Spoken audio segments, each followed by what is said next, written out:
बाँस को बाँस के तरफ से देखना चाहिए, उसकी गुणवत्ता का दोहन करना चाहिए। वो बाँस में क्षमता है, बाँस एक अभियांत्रिकी संसाधन है, इंजीनियरिंग मटेरियल। ये दिखने में पाइप है, ये पाइप केवल पाइप नहीं है, तो ये पाइपों का पाइप है। इसका एक फाइबर एक पाइप है और वो कई पाइपों को बाइंडिंग स्टार से बाइंड किया हुआ जैसा लगता है और ये उँगलियों में जैसी गाँठ आती है, वैसे बाँस में भी गाँठ आती है, तो उसके कारण वो बहुत काफ़ी मजबूत हो जाता है। इसका आप शरीर रचना उसको देखेंगे तो बाहर का जो भाग है वो काफ़ी मजबूत होता है, उसमें फाइबर ज़्यादा और स्टार्च कम होता है। अंदर के हिस्से में फाइबर कम और स्टार्च ज़्यादा होता है। उसके कारण अंदर का जो पोर्शन है ये कमज़ोर होता है, बीच वाला अच्छा होता है और पीछे वाला ज़्यादा मजबूत होता है। जब बाँस को पूरा इस्तेमाल करना है तो बाहर का पोर्शन सिलिका का पोर्शन जो है उसको कम छीलना पड़ता है, लेकिन छीलना ज़रूर है या घिसना ज़रूर है क्योंकि बहुत चिकना होता है और चिकना होने के कारण उसके ऊपर कोई पॉलिश या फेविकॉल या बाइंडिंग मटेरियल नहीं रह सकती। इसको छोड़ के बीच वाला जो भाग होता है उसको बोलते हैं गुदा।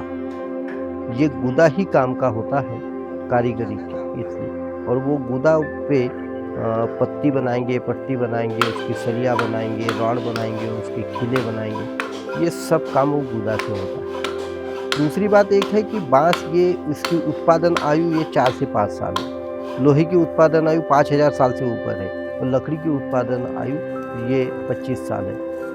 जो अपनी ज़िंदगी में हम पैदा नहीं कर सकते, उसको कितना इस्तेमाल करना है ये आदमी ने तय कर सकता है। इसलिए भी वो ज़्यादा महत्वपूर्ण है, इसलिए ये पर्यावरण पूरक अभियांत्रिकी युक्त मटेरियल होने के कारण इसकी गुणवत्ता का दोहन करना, ये अपने काम का मुख्य भाग है।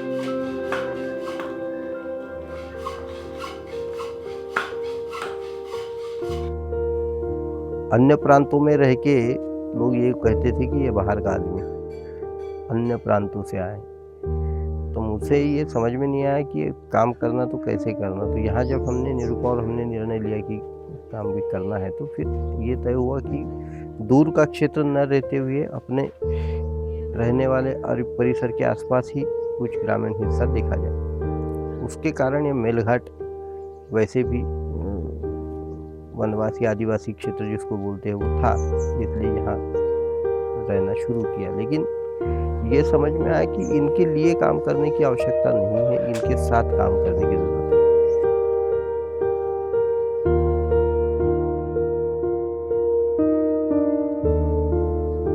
इस समाज के पास बाँस के बारे में बहुत ज्ञान है। उनके रहने का घर ये बाँस के टट्टों का है, झिंजा बाँस का है, बोवाई का यंत्र नानचेरी वो भी बाँस का है, बैल को लगाने का मुस्का भी बाँस का है, जाते का खूटा बाँस का है, मुर्गी रखने का बेंदा बाँस का है, मुर्गी का अंडा उगाने की टोकरी बाँस की है, ये सब है। इसका मतलब उनको बाँस जंगल से लाना, काटना, फाड़ना, चीरना, छीलना ये सब आता है। अभी हमने उसमें एक ही परिवर्तन किया है कि मेहनत ज़्यादा लगे, बाँस कम लगे, आमदनी ज़्यादा हो। ये हर डिज़ाइन में हमने करने का प्रयास किया है। अभी-अभी पेपर वेट जो हमारा डिज़ाइन था उसमें एक ज्वेलर को दिया, 500 गए वो। उसमें अभी वर्ष प्रतिस्पर्धा की गुड़ी लगा के दिया उसको और उसके कारण लोगों की भी डिमांड बढ़ जाती है। दूसरा था कि ये खुद याचक जो बन गया था, उसके कारण ये सब सरकार करेगा इस पर निर्भर हो गया था। तो ये हमने वो भूमिका से इनको निकालने का प्रयास किया, उसमें भी हमको सफलता मिली, उनको स्किल मिला तो वो अपने हाथ में काम उनको मिल गया तो रोज़गार भी मिल गया। अब ये मिलने के बाद आदमी खड़ा करना ये ज़्यादा ज़रूरी था और वो हमें एक संधि मिली। वो अवसर ये था कि 2001 में कच्छ का भूकंप हुआ, भुज का, और उसमें 50 लोग मेरे साथ आकर 745 मकान हमने वो बनाए। उसके कारण उनकी क्षमता और विश्वास भी बढ़ा। अब रोज़गार बढ़ा तो आमदनी बढ़ी। आमदनी के साथ यदि विवेक नहीं बढ़ा, तो वो गड़बड़ हो जाता है क्योंकि वो खर्चा कहाँ करना है वो समझ में नहीं आता और इसलिए हम उसके लिए प्रार्थनाएँ करते हैं और प्रार्थना में सुबह से लेकर शाम तक कबीर, तुलसीदास जी के दोहे लेते हैं, पूर्णमदा का श्लोक लेते हैं, तो उसमें से विवेक पैदा होता है।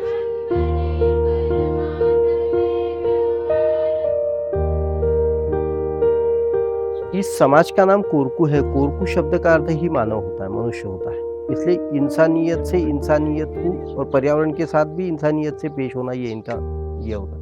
और इनका जो समाज बाकी समाज ने नकारात्मक परिचय कर दिया है उसको सकारात्मक परिचय में परिवर्तित कर कुपोषित है, अंधश्रद्धालु, अशिक्षित है, उसकी जगह ये चोरी न करने वाले, भीख न मांगने वाले और झूठ न बोलने वाला समाज है ये होता है। दूसरा बात है उनके पास बहुत ज्ञान है, उस ज्ञान का संकलन करना, संरक्षण करना, संवर्धित करना ये हमारा लक्ष्य है और इसलिए ग्राम ज्ञानपीठ की स्थापना हुई है। हम ये स्मृति जागरण के कारण ये काम करेंगे कि उनकी जो ताकत है, उनके पास जो विज्ञान है उसको हम सुरक्षित करेंगे।